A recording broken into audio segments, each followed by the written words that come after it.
Okay, welcome back everybody to the updated classroom tour. I've just finished setting up my classroom. Here's kind of a shot from one of my 3 doors.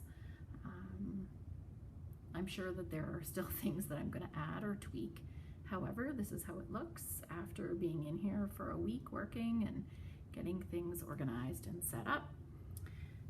So I'm just going to start and kind of walk around the room. I do have a prayer table here when you first come into the classroom. And you'll notice on the window I've got the names of the subjects that I teach. That is because that is where we post our learning goals. This year I'll have 2 learning goals under each heading, one for grade 6, one for grade 7, except where things overlap.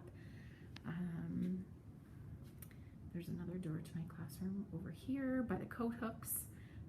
I've got my mathematics process expectation posters up there. So I do have the students in groups right now, groups of varying sizes. I've got some groups of 6, a group of 5, a couple of pairs, and then I've got a table, as you can see over there, with a lamp for any students who want to migrate over that way and work at a table with some stools. So I set my class library up here, and if you watched the previous video, you know that this tall filing cabinet is actually full of supplies for students. That's not a file cabinet that I use for myself. I've got construction paper organized by color. Students put their art portfolios and things in there as well. So yeah, there's the class library. I did have a second camp chair, but that kind of got destroyed last year, so waiting for summer supplies to go on sale, and I'll be going and picking up another one. This is my whole group gathering space, and I added 2 low end tables from IKEA, just the inexpensive end tables for students who might want to sit on the floor and work. The rugs, that's actually 2 rugs next to one another. Those are also from IKEA.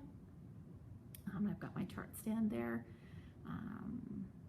Some language anchors up there for now until I have ones that I've co-created with the students. Those will hold the place until then, sorry.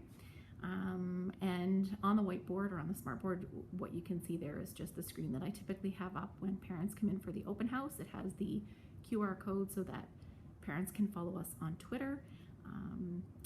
It's a secure Twitter account so that only parents and students have access to it.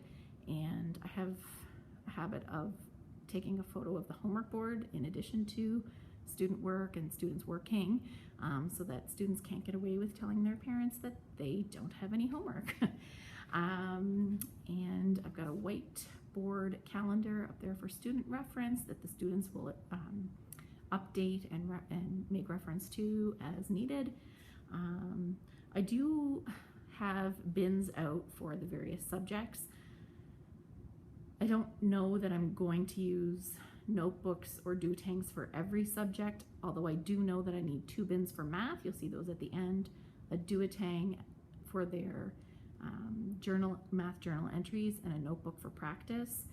And for language arts, they'll have a writing folder as well as a reading response journal. And you'll see I have a bin there that says group work. And I'll just come a little bit closer. Sorry for the shaky camera work.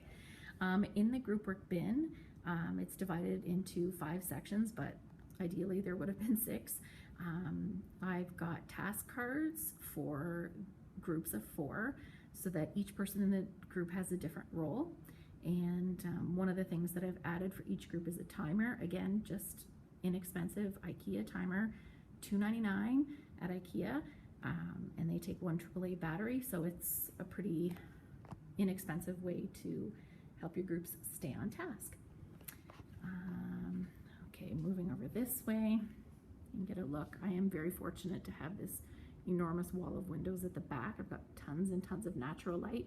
You'll notice I have 3 or 4 lamps around the classroom. I don't even really need them because I very rarely have the lights turned on, but I do find it gives kind of a homey feel.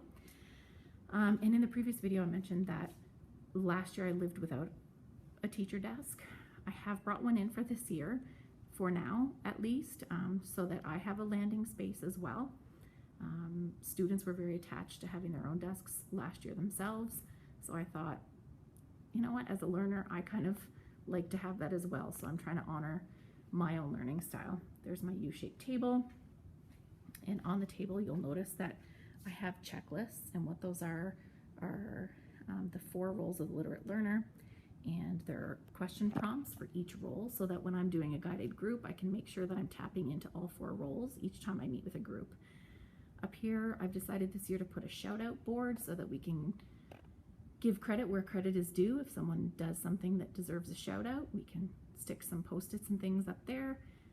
The shout outs might come from me, from other teachers on staff, or from their fellow classmates.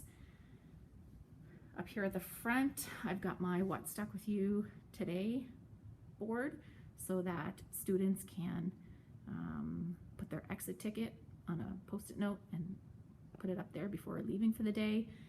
The cabinet next to that one, I've got 2 shelves there that kind of have empty space right now. Those 4 stackers just have paper for the students to grab. Line paper, grid paper, blank paper, and what we call goose paper, which means good on one side. I've got my math manipulatives over here. I hate the way this cupboard looks. I feel like it's ruining the entire feel of the classroom right now because it looks a little bit messy. That's actually a lot better than it was last year, believe it or not. So I'm still trying to figure out what to do with that. The student mailboxes are there just in hanging files. Over here I've got student pages that they will need from time to time. I want them out so that they don't have to ask me each time. So each time they're set to make a new SMART goal, they can come and grab one of those. And at the end of group work sessions, they've got some assessment rubrics that they can fill out as well. I know this is a very primary idea, but I just love mason jars, and so I've got a sharp pencil, dull pencil container. Again, IKEA, we love IKEA. Fake plant, because the real ones we had last year didn't do so well. And these double-sided frames from IKEA are great for indicating group numbers or displaying student artwork. They're blank right now because I'm going to have the students create some things to put in there. I just did a little motto banner. Those are the 3 things that I try to live by. I want them front and center to remind myself, but also hopefully to help the students. My board where I will clip student work that's handed in with no name, and our generic rubric so that students can self-evaluate, self-assess as they work. And I feel like there was something else I wanted to show you over here. I've got this rainbow hanging folder that actually was a purchase from Avon, believe it or not. I wasn't sure what I was going to do with it, and then I thought, you know what, I'm going to use it for the writing process so that as students finish their pre-write, they can drop it in the folder. I can quickly check them and hand them back out when they finish their draft. Same thing, drop it in. I can have a look and check just to make sure that it's complete and then hand it back. And over here, this is the most recent Pride and Joy, my little organizer from Lowe's. It was $27 at Lowe's, and the Teachers Pay Teachers download was actually free for those labels, so that was pretty fantastic. And then I've got my own personal resources over here, as well as bins for each day of the week, so that as I receive notices from the office, newsletters, or if I have handouts that need to go out to the students, I can quickly file those in the appropriate day so that I have them ready for the week. And those are just all of my anchor charts, blank with titles, ready to go for this first week of school. And this is my desk. That's my teacher planner that I put together this year. I'm never 100% happy with the teacher planners that I buy, so this year I constructed one myself. Oh, and just on the back of the class library bookcase, I've got materials that students need to have access to during the course of the day: scissors, rulers, markers, pencil, crayons, that sort of thing. Again, you'll see the mason jars. Love me a mason jar. And a bin just with games for when we have inclement weather and the students are in at recess time.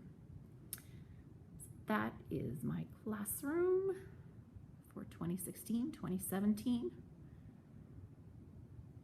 If you have any questions, please let me know, or comments, that would be great. If you have a suggestion for the math manipulative cupboard, that would be great, because I'm really struggling with that. And yes, I know there's a mess on top of that cupboard over there. Chart paper needs to go somewhere. That's where it is for now. And the bin of yarn and knitting supplies are ready for whomever is taking over that committee this year, because it will not be me. So there you have it. Hope you enjoyed.